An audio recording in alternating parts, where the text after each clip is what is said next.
guerra, fome, sofrimento, epidemias, mortes e trevas. As profecias do livro de Apocalipse falam sobre todos os tipos de catástrofes que cairão sobre a terra.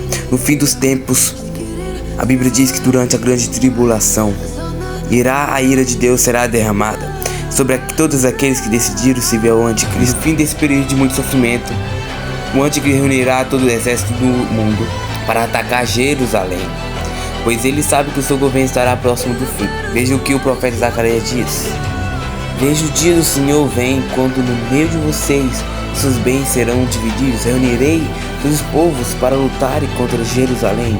A cidade será conquistada, as casas saqueadas, as mulheres violentadas.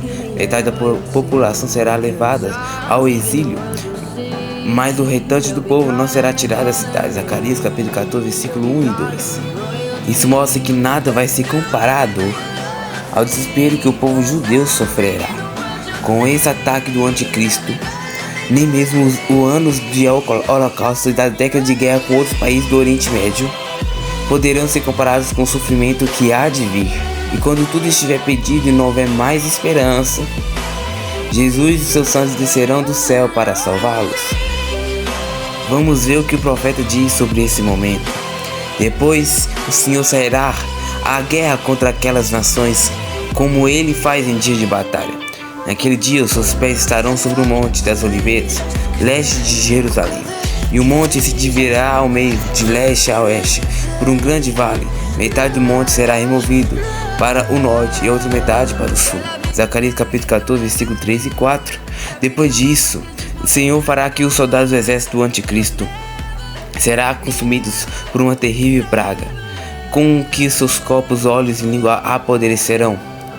E quando eles ainda estiverem em pé, além disso, as razões inimigas serão tomadas, para que o espírito de confusão e destruição uma às outras. Então a besta e o anticristo serão lançados no lago de fogo, para que queimarem por toda a eternidade. A Satanás será preso no abismo por um período de 1000 anos. Como lemos agora na profecia de Zacarias, Jesus irá colocar o pé sobre o monte das oliveiras, em que dividiram em dois, e um vale será criado, e dele fluirão águas vivas para a fonte fora de Jerusalém. Agora o poder de Cristo sobre a terra serão tão grandes, que o profeta Zacarias ainda diz que haverá muito choro em Jerusalém, pois os israelitas vão olhar para Jesus e reconhecer que ele verdadeiramente o Messias, que ele rejeitaram e crucificaram.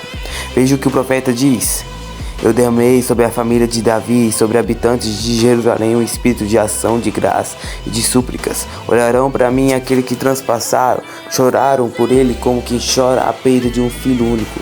Lamentarão amargamente por ele como que lamenta a perda do filho mais velho. Naquele dia muitos chorarão em Jerusalém, como que choraram em Ardade e Rimon, do vale de Megiddo. Zacarias capítulo 12, versículo 10 e 11.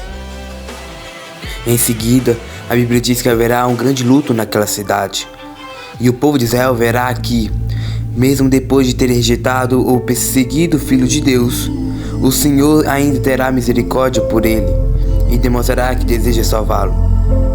E não haverá mais mistérios nem dúvidas. A luz da verdade brilhará sobre a terra, e em todos adorarão a Cristo. E isso marcará o início de uma época gloriosa, que será chamado de milênio.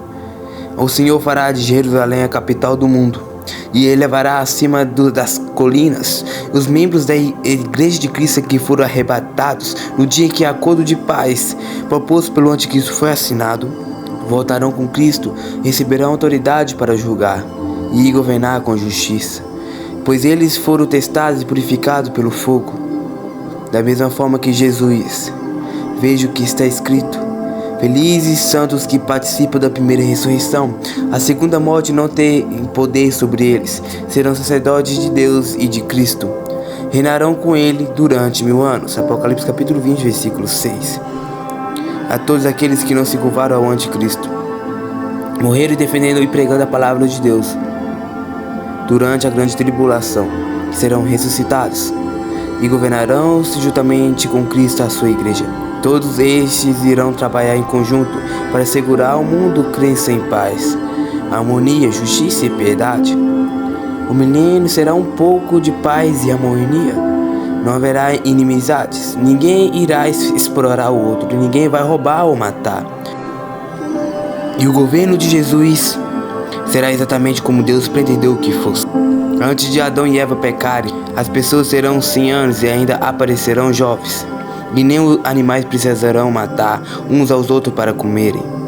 E você deve estar se perguntando: mas pastor, qual 1000 anos acabarem bem? Porque o milênio será um período onde a paz e a justiça reinarão sobre a terra. Esse não é o objetivo final de Deus para a sua criação. Satanás foi preso, mas ainda não tinha sido destruído. Então o inimigo será solto de suas correntes por um curto período e mais uma vez fará tudo possível para enganar as nações. Milhões o seguirão e ele criará um exército poderoso para atacar Jerusalém mais uma vez. Mas o fim de Satanás chegará. Deus enviará fogo do céu e derrotará juntamente com seus exércitos. O diabo vai finalmente ser lançado no lago de fogo e enxofre, aonde está a besta e o anticristo. Então será atormentado lá para sempre. Então terá o início do último ato de Deus nessa terra, o julgamento final. O apóstolo João teve a seguinte visão desse momento: depois viu um grande trono branco que aquele que nele estava sentado. A terra e o céu fugiram da sua presença e não se encontrou lugar para eles. Vi também os mortos, grandes e pequenos, de pé diante do trono. Livros foram abertos, outros livros foram abertos, o livro da vida. Os mortos foram julgados de acordo com o que tinham feito, segundo o que estava registrado nos livros. O mar entregou os mortos que nele havia, e a morte e o Hades entregaram os mortos que nele havia. E cada um foi julgado de acordo com o que tinha feito. Então a morte e o Hades foram lançados no lago de fogo. O lago de fogo é a segunda morte. E se o nome de alguém não foi encontrado no livro da vida, este foi lançado no lago de fogo. Apocalipse capítulo 20, versículo 11 e 15. Como é bom que o milênio será um tempo de paz, justiça e alegria, onde as lágrimas, a tristeza não mais existirão. Mas as pessoas mais felizes desse período serão integrantes da noiva de Cristo. E eles terão a maior recompensa, porque eles fizeram o maior sacrifício, a de entregar a sua vida para Jesus e viver somente para Ele. Então, meu irmão, dedica hoje mesmo a fazer parte disso. Não permita que o pecado e as coisas do mundo oferecem. Toma o lugar do Senhor em seu coração. E te garanto que se escolher o Senhor Jesus hoje, no futuro, durante o milênio, você será escolhido e reinar junto com Ele. E para encerrar, eu gostaria de uma oração por você. Você tem ouvido as minhas mensagens, ou você já tem até ido na igreja, tem ouvido a palavra de Deus, mas ainda não decidiu entregar a sua vida para Jesus. Esta é a prioridade que Deus está te dando. O meu irmão, a vida é tão curta que o tempo passa tão rápido, mas a promessa do Senhor é que, se você decidir seguir Jesus hoje, você reinará com Ele por toda a eternidade. Será a vida eterna. A Bíblia diz que a alegria nunca chegará ao fim. Então, meu irmão, feche seus olhos e ore junto comigo, entregando o seu coração a Ele. Senhor, meu Deus, meu Pai, eu coloco diante de Ti a vida dessas pessoas, o Deus do meu Pai. O Senhor já tem tocado no coração deles, o Senhor já tem falado com muitas delas. Meu Pai, chegou o momento de elas entregar a sua vida para Jesus. Eles vão confessar agora, meu Pai, com a boca, que Jesus é o Salvador das suas vidas. Meu Pai, receba, meu Pai, essas orações, essas pessoas que estão clamando a Ti agora, pedindo para que Jesus entre no seu coração. Senhor, assim como o Senhor mudou a minha vida, um dia muda a vida dessas pessoas. Meu Pai, essas pessoas que estão com a vida bagunçada, a vida toda tribulada, nada dá certo, porque até agora se viram como caminhos. Eles serviram o inimigo, mas agora eles vão para o outro lado do vencedor. Meu Pai, tem misericórdia. Meu Pai, derrama a Tua graça. Traz salvação, libertação. Cura, Jesus. Derrama do Teu poder sobre essas pessoas que agora estão acamadas. Agora estão presas no corpo cheio de enfermidade. cheio de doenças. Jesus cura essas pessoas. Eu declaro a cura do Senhor, eu declaro a salvação, a libertação. Eu creio, Senhor, que o Senhor será derramado do teu poder, da tua misericórdia, da tua graça. O Senhor escreve o nome dessa pessoa no livro da vida. Meu Pai, que o Senhor tenha misericórdia da sua família, que mais pessoas venham se converter através da sua vida. Que o nome do Senhor, meu Pai, seja glorificado para sempre. Em nome de Jesus, entra nessa casa, entra nessa família, muda essa história, tira, Jesus, toda a maldição.